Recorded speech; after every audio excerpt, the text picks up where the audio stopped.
fundo você vai ver verdes campos de Mato Grosso, paisagens do meu Brasil, que mais cultura de ter, estão sendo desbravados por um povo varonil.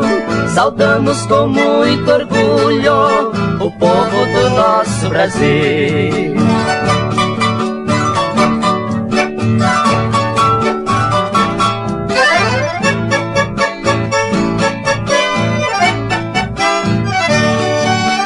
Caboclo lá da roça, pois vive sempre contente na sua humilde palhoça, enfrentando o batente, cultivando o sertão sobre aquele sol ardente. Ai do povo da cidade, se não fosse esta gente.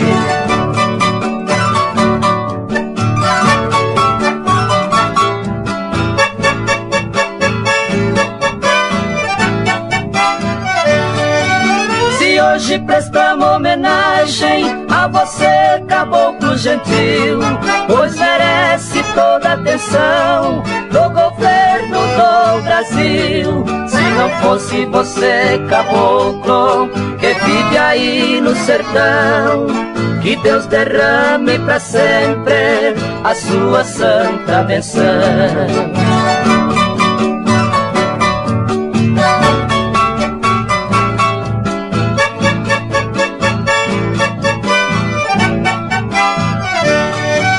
Saudamos o povo gaúcho que enfrenta com carinho, fazendo grandes lavouras de cereais e capim. Aqui vai o nosso abraço a esse povo gentil, que ajuda a levantar o progresso do Brasil.